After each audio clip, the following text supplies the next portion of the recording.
All right, guys, welcome back to episode 27 of the Green Zone. We're not going to mess around at all now. You guys are pros. So without any further ado, let's go ahead and kick it off. First up, we have our head-to-head action and our pick'ems, guys. A lot of interesting matchups this week. Right off the bat, we got the Raiders at the Packers, right? The Raiders coming off their bye. They've had plenty of time to prepare for this, but at the same time, the Packers are one of the top 5 teams in the power rankings right now. That defense is going along. By the way, I think in the past, I've been calling Matt LaFleur, the Packers head coach, Matt Flynn. Not really sure why I'm doing that, but we got that fixed. That is Matt LaFleur. He likes run-heavy first attacks, so I expect Aaron Jones and Jamal Williams to get theirs, but this Raiders defense is looking good, right? Gruden, we talked about, he's coaching them up, he's doing well, he knows the strengths of this team and he's utilizing it to the best of his advantage. They're playing a lot better than I thought that they would coming into the season. At the same time, I just don't know if they have enough to beat the Green Bay Packers in Green Bay. That being the key right there. Lambeau Field, frozen tundra, it's starting to get cold up there. Packers love it. They're definitely limited at the wide receiver position, dropping receivers like flies, but I still think the Packers get it done. Aaron Rodgers and the Packers find a way to get past the pesky Raiders. Next, we got the Rams at the Falcons, guys. This is my favorite game of the week when it comes to betting. We'll talk about that later. I think the Rams have a bounce-back week. I understand what happened last week against the 49ers. The 49ers completely dismantling and shutting down the Rams. However, that is a good Rams team. Do not be mistaken by the fact that that team just got shut down by the 49ers, who have a top 5 defense. Look, the Rams are missing the majority of their offensive line, whether it be to turnover from last year or injuries this year, right? But they're still the team who won the NFC Championship last year. They're still the NFC champions from last year. And until that somebody else takes that throne, they've still got it. I expect them to bounce back and bounce back well against the team that the doctor prescribed. The NFL gods prescribed this to the Rams here. The Falcons don't play defense. Their defensive line is not going to get in against that spotty offensive line of the Rams. The Rams go out and get Jalen Ramsey. He'll have a tough time against Julio Jones. I don't know about that pick for the future. It does give them immediate help right now, but I like the Rams this week big time, so give me the Rams over the Falcons. Next, we got the 49ers and the Redskins, guys. The 49ers are rolling along. My team, the San Francisco 49ers, I love you guys. I'm no longer going to doubt you guys. I said that last week. I said if you go into Los Angeles, you beat last year's defending NFC champions in their own home, which the Niner faithful turned into at Levi's Stadium South, then I wouldn't doubt you any longer. And maybe that's a bad thing for the Niners, because every time I've doubted you guys have come up with huge wins. So, I don't know. The Niners look great defensively. Offensively, they look to get it done when they need to. The run game is almost unstoppable. George Kittle's a beast. Jimmy G comes through when he needs to. He still makes some mistakes that leave a Niner fan a little nervous as he drops back to pass. He almost had a pick 6 last week. He also had another pick in the red zone. And towards the beginning of the game, when that game was still well in the balance of both teams being able to get the victory, those are mistakes that he cannot make. But Washington Redskins, I mean, they've got to be one of the worst dumpster fires in the NFL right now. If the Niners lose in Washington, it would be a huge upset. I'm going to go with the 49ers, taking this undefeated season another week further. We got the Texans at the Colts, guys. Division game, right? It's tough to handicap these ones. Even Vegas has this as a pick'em. I'm going to go with the Colts just because the Colts are coming off of a bye. Or not a bye. They're coming off of a half a bye, right? Where they had a Thursday night game last week. Jacoby Brissett's playing well. The Texans just got done beating the Chiefs, and I think this sets up as sort of a letdown game for them, right? They beat one of the top teams in the NFL in the Chiefs when there was a healthy Patrick Mahomes. Now they come back, they play a Colts team who you may overlook, but it's a divisional game. It's in Indy. T.Y. Hilton's back. T.Y. Hilton, career-wise, normally goes off against the Houston Texans. Give me T.Y., give me the Colts in that one. Next, we've got the Vikings at the Lions, guys. Look, the beginning of the year before the season started, I said I like the Vikings this year. I think they're going to be better than people think. I like them to be really good this year. Then I bet on the Vikings for the first few games, and I lost some money. So I started to bet against the Vikings, and I lost some money. So the conclusion I came to there was I'll never bet for or against the Vikings, because Kirk Cousins in his play is just too inconsistent, too wildly inconsistent to predict. But this is a head-to-head match, and I think the pesky Lions bounce back. I think what Kirk Cousins struggles with is division games where it's a very important game. Those are both on the line this week for the Vikings as they play the Lions in Detroit. Give me the Lions to upset the Vikings in that one. Jaguars at Bengals, guys, it's pretty easy. I mean, this is the Jaguars game, in my opinion. These are both teams that I feel like are definitely having disappointing seasons, but the Bengals look like they could be the worst team in the NFL, or close to it. Top 5, that's for sure. Or should I say bottom 5? Bottom line is that the Bengals aren't that good. So they've returned to the old-fashioned bungle form. Give me the Jags in that one. Gardner Minshew and the Jags bounce back after a tough loss last week. Cardinals at Giants, guys.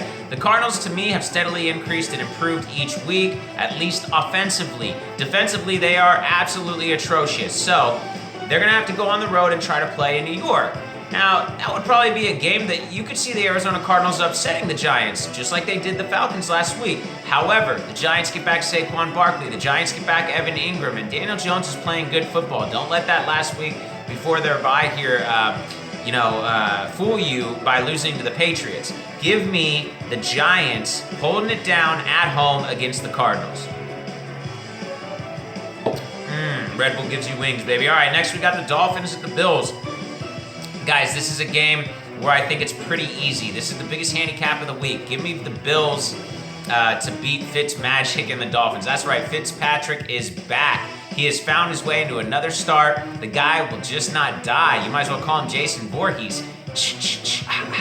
The kid is always back. Kid, he's like 98 years old, still running around out there. That might be his carcass. I'm not real sure, but it doesn't matter. That Bills defense is good. Josh Allen is playing better, and the Bills are going to beat the Dolphins, no problem. Next, we got the Chargers at the Titans, guys. Two teams that I think are having a very disappointing year already. The Chargers lose last week to the third-string quarterback, Delvin Hodges. I hope I said that right. I don't really even know who he is. That's pretty sad, Chargers. Come on.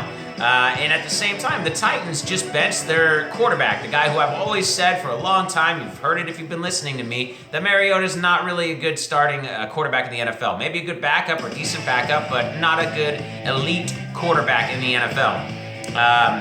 I have a close friend, Titan fan, who gets butthurt every time I bring that up. But it's facts, guys. He just got benched last week in lieu of Ryan Tannehill. That's never a good sign. Tannehill's not that good either. Give me give me the Titans to win this game just because they have a better defense. Look, if the Chargers could lose to Delvin Hodges in in San Diego,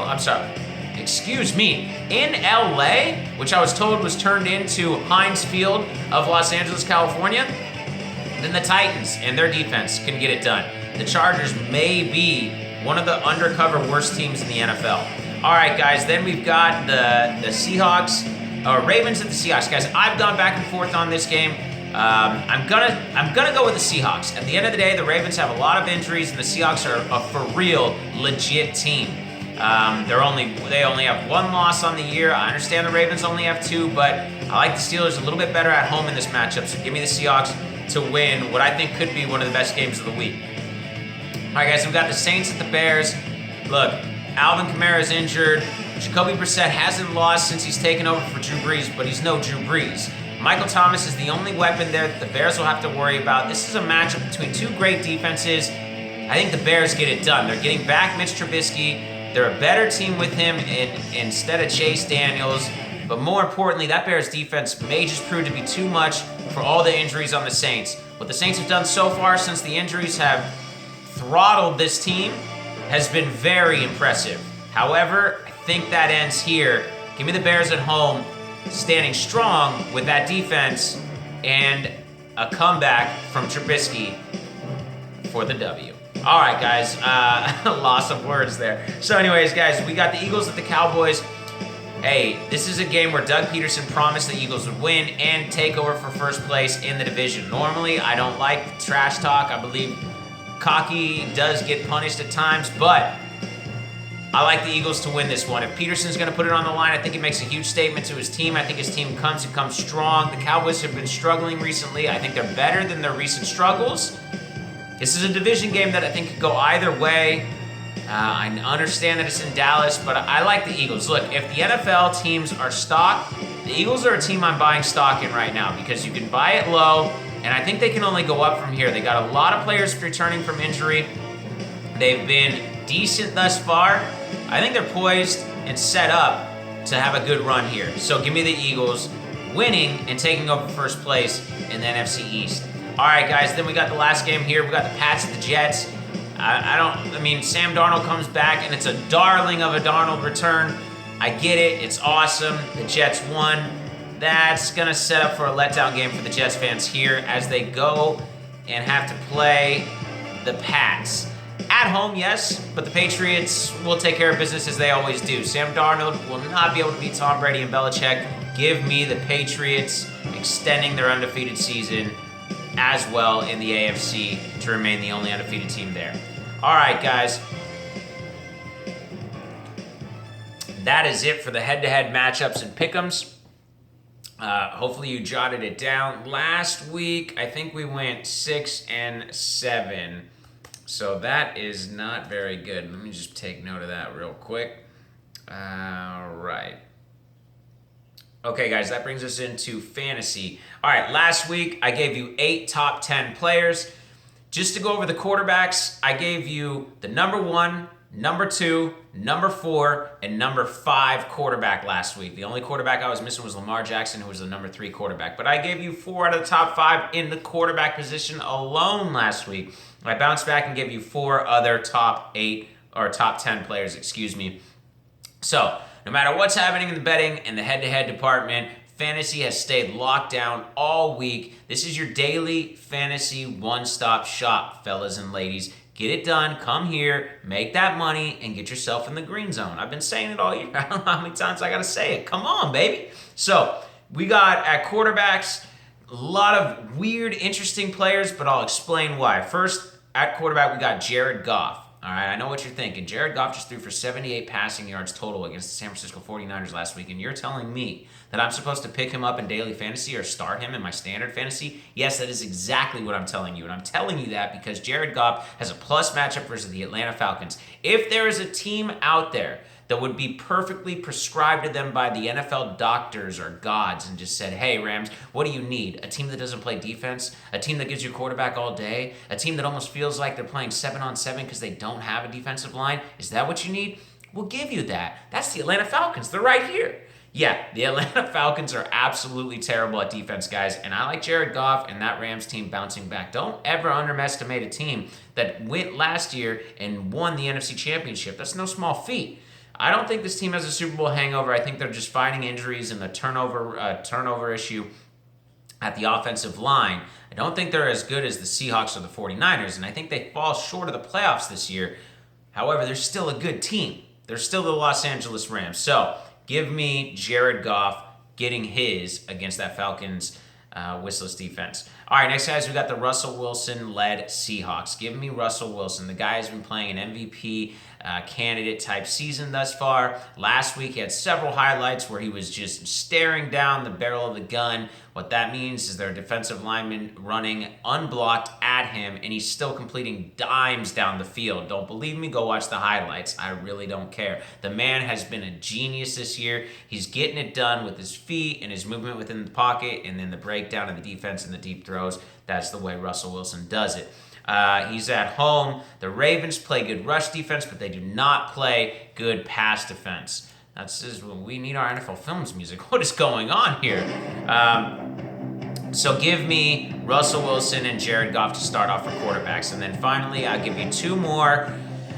These are some, if you want to save some money in your daily fantasy at the quarterback position, here's a couple of streamers that I want to introduce you to. That is Daniel Jones and Josh Allen. Daniel Jones has finally gotten back, he got Evan Ingram back after a couple weeks of injury there, and he's now gotten Saquon Barkley back.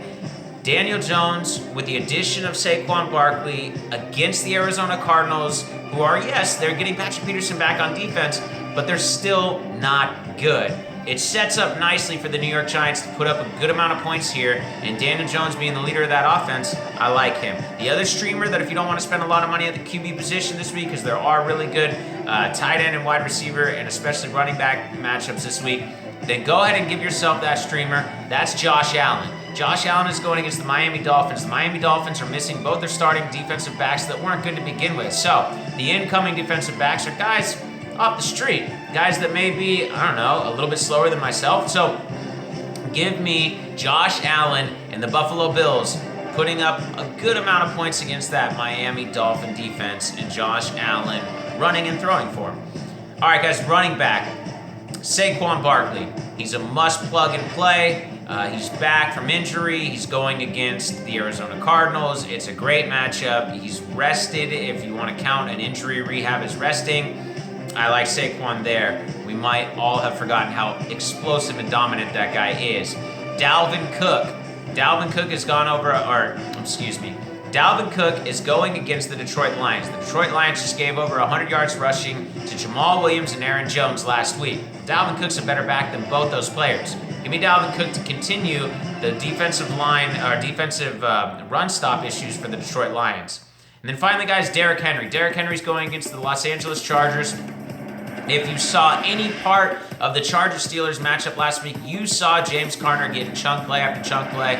James Conner getting chunk play after chunk play against the Chargers defense because their rush defense and short pass game defense was absolutely atrocious. So, Derrick Henry, look for him to get much of the same of that. All right, guys, wide receivers. Cooper Kupp. If Jared Goff is going to go off, he's going to go off to who? Probably his most reliable target, Cooper Kupp. He will get his. T.Y. Hilton.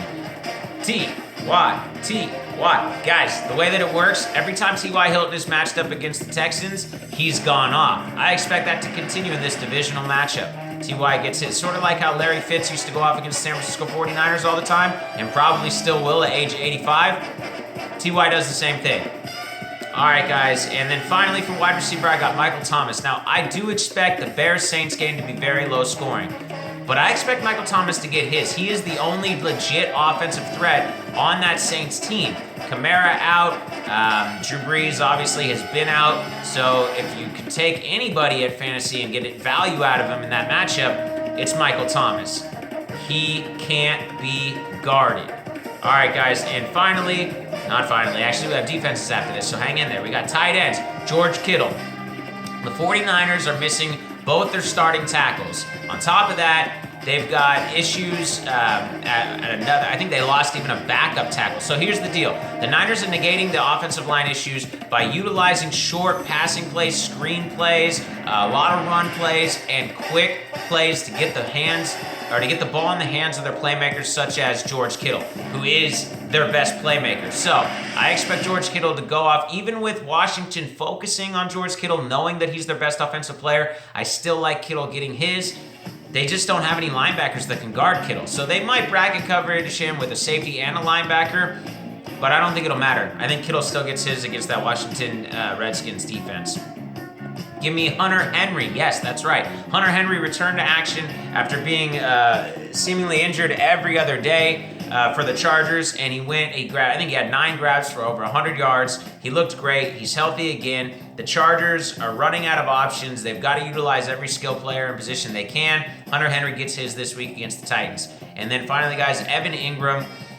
He's basically like a receiver. He's probably the number one receiver, similar to how the number one receiver for the 49ers is George Kittle. It's the same for the New York Giants. Evan Ingram's the number one wide receiver for the New York Giants. I'm not comparing the teams. They're nothing alike right now. But Daniel Jones, believe me, he will connect with Evan Ingram, attempted to be guarded by Cardinals defenders, which just won't work. Defenses. I'm going to shoot 3 at you real quick. San Francisco 49ers going against the Washington Redskins. Dumpster fire of a team. Buffalo Bills going against Miami Dolphins. Dumpster fire of a team. Chicago Bears going against the New Orleans Saints, who are about the walking wounded, who are about the closest to the walking wounded I've ever seen in my life. So, take those defenses, plug them in, and feel good about it, guys. If you look closely here, this is a Red Bull with Ninja's face on it. My son and I got it in a loot crate. Crazy, right? What the hell's that about? All right, that does it for that. Let's pause that.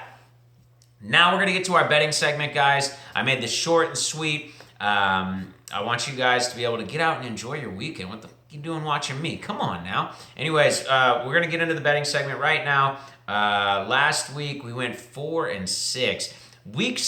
Last weekend started off great. The first 4 games that I told you guys to bet on, win. And then the second half of games came, and we had some upsets that just turned everything upside down. But you know what, guys? We have the Los Angeles Chargers, who were in the playoffs last year, losing to third-string quarterbacks in the Pittsburgh Steelers. We have the the defending NFC Championship Rams playing at home against a walking wounded of a team, San Francisco 49ers, who then go into LA and whoop their ass up and down the field. So a lot of upsets going on last week. The season's been very unpredictable. The conspiracy theorist here, you know I'm a little bit of one. If a little bit means a huge. What I'm trying to say is the referees this year are on pace to throw more flags than they've thrown ever in the history of the NFL. So, games typically appear to be doing some weird things. All right, guys, you know how this works. Betting advice, I'm going to give you first look. That means these are the games that stood out to me as the first time I went through the lines on Bovada.com. Second take are going to be those games that I had to go through a second time to be like, you know what, I actually like that game. And then third glance are games that I just like to have a little bit of fun with. Give you as many options as possible. Of course, that doesn't help myself when I give you a ton of options, so don't put too much into that record. I'm definitely giving you more betting options than any other betting site you may come across, or show, whatever you want to talk about. All right, first look. Rams -3 versus the Falcons. I would call this a lock, guys. I really would. I love this matchup. The Rams are only favored by 3 points in Atlanta. Like I've said many times on this very podcast, I just think this is the perfect team for the Rams right now. They're reeling, they're hurting, they're making desperate trades, they're doing whatever they can to try to win, and they get a Falcons team that legitimately doesn't have a defense. So I like them. I like the Rams, and I like them a lot this week. I like them by a lot more than 3. The Falcons offense can move the ball, but the Rams defense really isn't the issue. You go back and you watch that Niner-Rams game, with the amount of times that the Niners defense gave their offense the ball, the Niners should have won that game 38-0 or whatever, 38-7. But they didn't, right? Because that Rams defense held pretty well. So, give me the Rams -3, no problems versus the Falcons. Next is the Ravens, the Seahawks, guys. Look, if you want to stay away from this game, I won't blame you. I've gone back and forth on this game myself. At first, my initial gut said to take the Ravens +3. Then I thought about it. The Ravens have multiple injuries. They have a ton of guys who are very important to their success, listed as questionable. We're not really sure. You guys know the Harbaughs. They don't like to give out their injury status, right? They don't want to give any sort of a competitive edge to the coach that they're going against. So there's a lot of possible injuries that the Ravens could have that can screw them over in this game. I think this has potential to be a great game. So if you give me the Ravens +3, the way I look at that is the Seahawks are either going to win this game by 3, which makes it a push, or they're going to lose this game, which means I win. That's why I say and lean towards Ravens +3. Now, I would not hold it against you if you took the Seahawks -3. The Seahawks are playing great. That crowd is going to be full throat.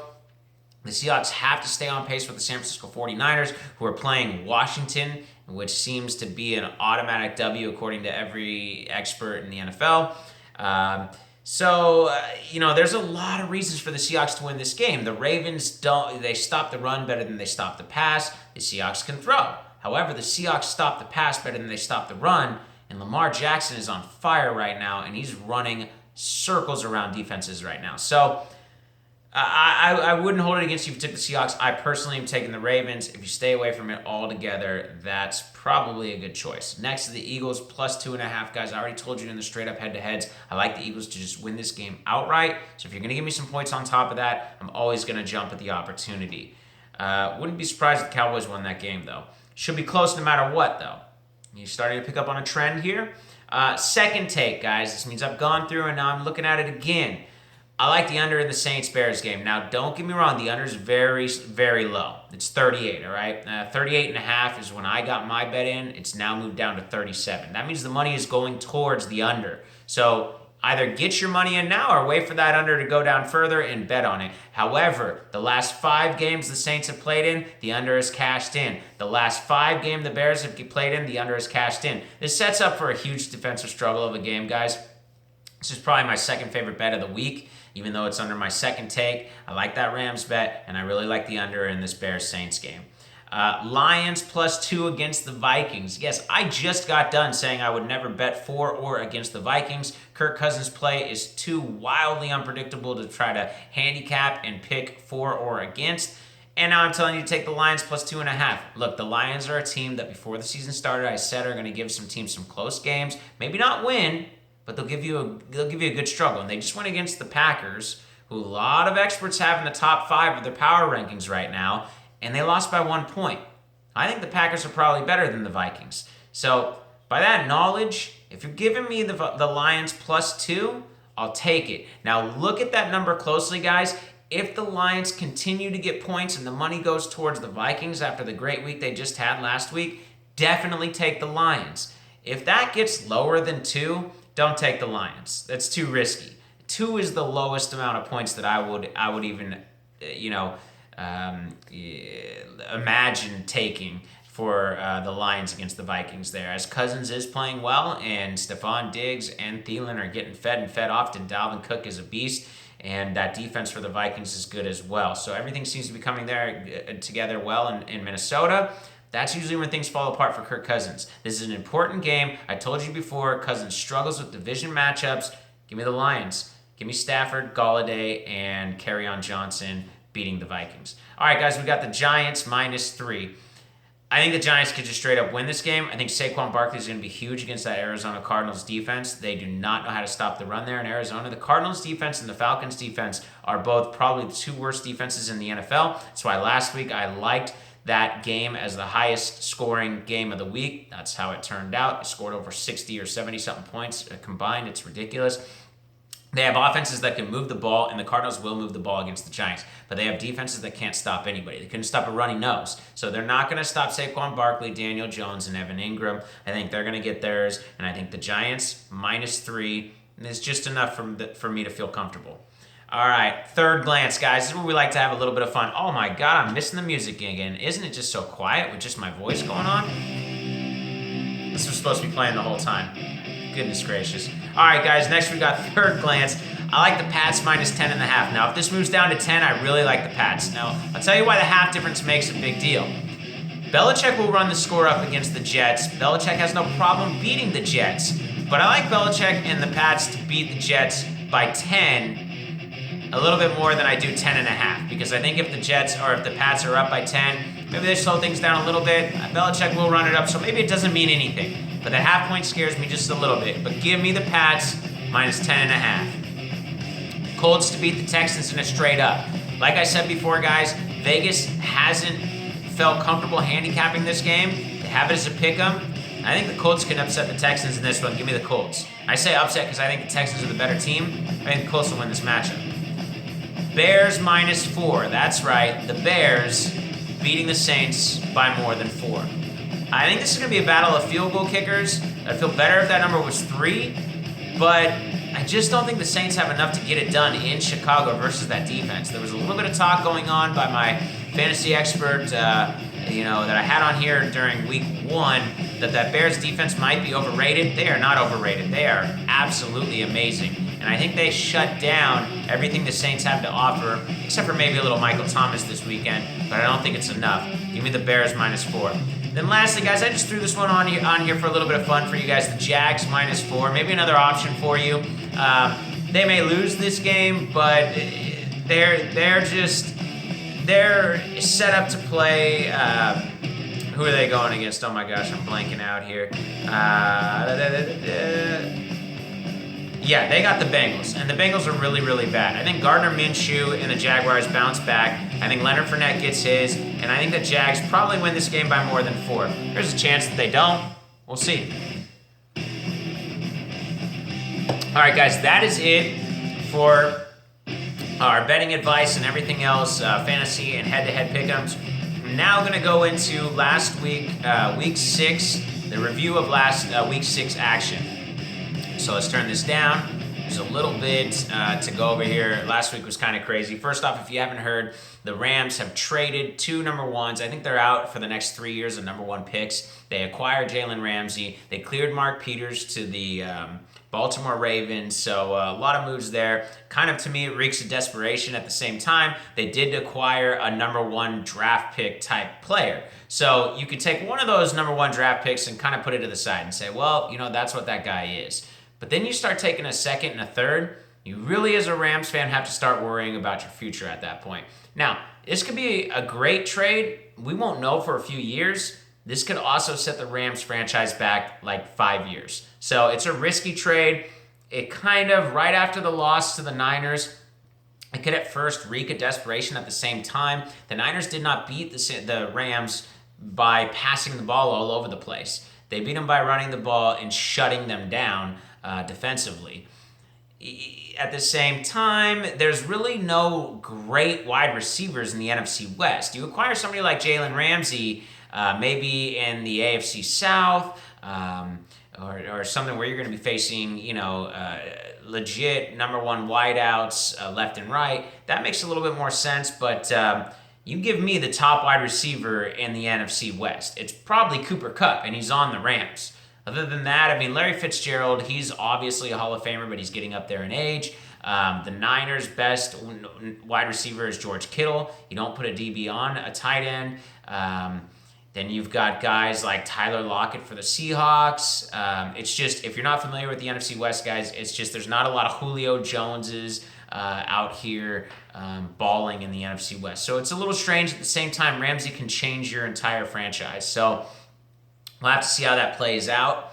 But let's just get right into last week's action. First, we have the Texans, the Chiefs, guys. I did tell you that the Texans I thought the Chiefs would win this game, but the Texans would cover. The Texans did cover. They won. So I won that as one of my bets. But at the same time, I did pick the Chiefs to win in a head-to-head matchup. Basically, what the Texans did to beat the Chiefs should be the blueprint for the rest of the teams in the NFL right now. The Texans play, now with Mahomes being injured, depending on how long that is, this may not be even relevant, but basically they played keep away from Mahomes and his offense. The Chiefs are losing the time of possession battle in every single one of their games thus far, but in their losses, they're losing that TOP battle big time. I mean, it's not even close.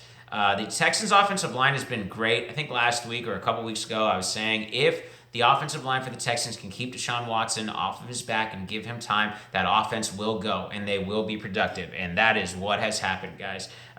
They are doing great. I don't think Watson hasn't been sacked in his last 2 starts. Mahomes with 2 turnovers in this game. He had an INT and he had a fumble. Those of you watching this right now, Mahomes just played Thursday, so these are notes that I took from last Sunday. So that's why this might seem a little bit weird. But the fumble came with 30 seconds left in the second quarter, with the Chiefs having a 1-point lead at that time.